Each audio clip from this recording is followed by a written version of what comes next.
Things just keep getting worse for the Raiders. And just when you think they can't, well, the football gods, they essentially laugh in the silver and black and the Raider fandom's faces.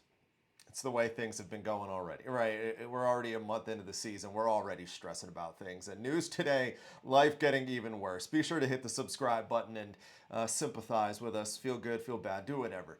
Do whatever, because we just need something to talk about. We need some good vibes around here. They certainly did not come about to start the day, because we knew that Kolton Miller was going to be out at least a couple of weeks, 2 to 4 weeks. Full transparency, I can tell you a story here and something you're going to appreciate because it's just kind of par for the course. So I've wrapped up a video talking about the injury, thinking it was a 2 to 4 week thing, kind of feeling good about life because, they lost the game on Sunday against the Bears, but the offensive line looked pretty good.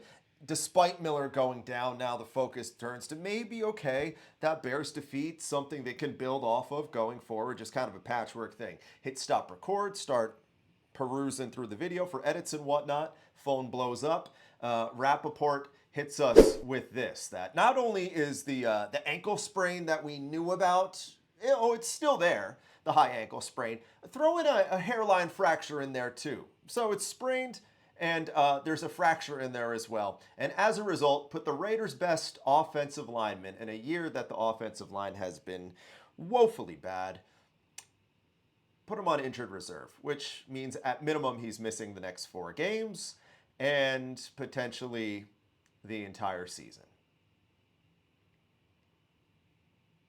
Sometimes I just run out of words to say, and this is what it is. This is what it is. And you feel bad on a human element side of things. Because Kolton Miller, of course, has been around through the, no pun intended, has been in the trenches of things for a minute now. He's been a standout Pro Bowl caliber left tackle for almost a decade and is seen a lot of iterations of this Raider product. And for a Raiders offensive line that has not been good, that has seen Geno Smith get sacked at a pace going into last week at nearly 70 times in a season, he's the guy on the one side, on the blind side, that you can at least bank on being good, competent, whatever. Not what you were seeing at the other 4 out of the 5.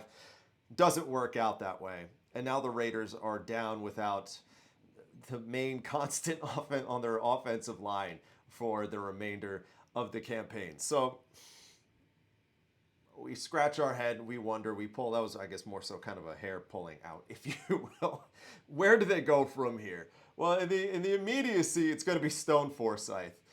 Get you the bullet points on this guy. Spent a long time with Seattle, a handful of years, drafted by the Seahawks in the late rounds, and never really cracked a consistent amount of playing time, was a reserve outside tackle, came to the Raiders late in camp, and with the exception of playing for Pete Carroll, those first 3 years in the league, not necessarily associated with being a premier talent, a mainstay, a starting caliber outside tackle that you're going to see. So, again,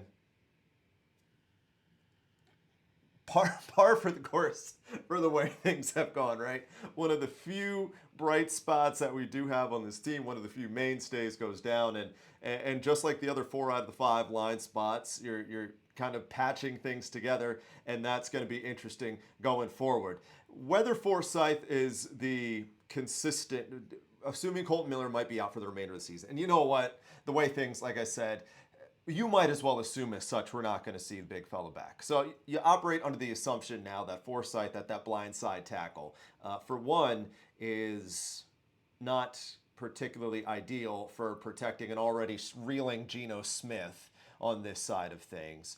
But on the other side of things, beyond Geno's struggles, you just hope it can continue, bring back some sort of, I guess, consistency, or find some level of consistency collectively on the offense as a whole. Because they look pretty good, at least this guy did, with a level of competency, especially on that left side of the line, that Miller occupied.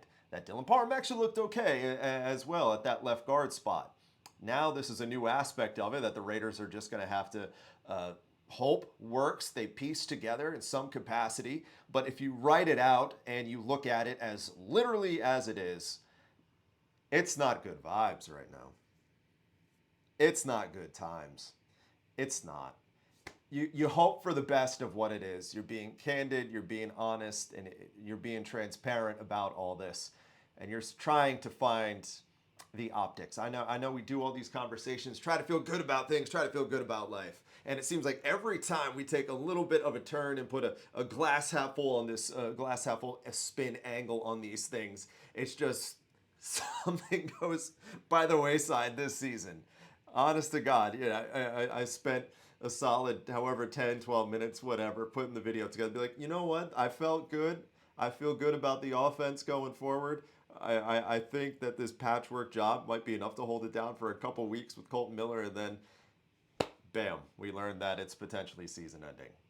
Listen, one thing I do want to keep an eye out for, though, is Charles Grant. He is the rookie left tackle that they took this year, going in coming out of the 24 draft. If the Forsyth thing doesn't work out and he can't find his way and stabilize that left tackle spot, the rookie out of William and Mary, I'm interested to see, does he get some burn beyond in a starting capacity, beyond maybe garbage time at the end of the year? Because they need to find something.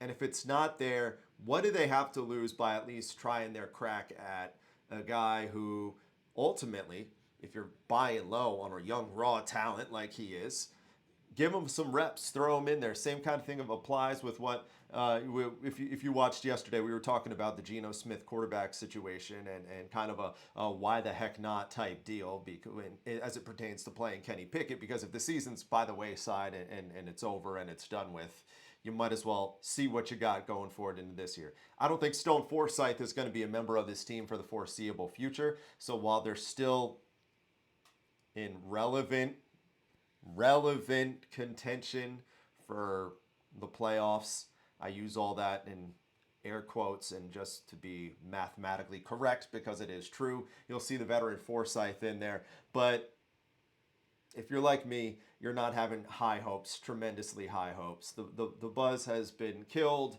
the vibe is over, and you're feeling a whole lot of gloom because, hey, listen, Kolton Miller was, like I said, he was a mainstay on this team, but just from a human element. You hate to see guys potentially lose the duration of their season, and if not more. And you hope for the best. And hopefully we do see him at some point after these next 4 games.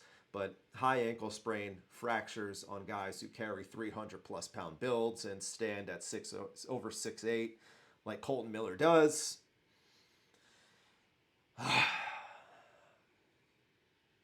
Just exhale, right? Just exhale. Maybe that's how we put a bow on things, because this is what the Raiders got. They got what they got. Pete Carroll said it a couple of weeks ago, or said it last week as it pertained to the offensive line struggling. We got what we got, guys. Maybe we can make something of it. I don't know. Hopefully we make something of your time by hanging out with us on Raiders Digest. If you haven't already, hit the subscribe button. We're going to put more of a positive spin tomorrow talking about Ashton Jeanty's ascension. Hopefully it stays that way with the changes on the offensive line going forward, but better vibes coming to you tomorrow and going into the weekend with Indy on deck.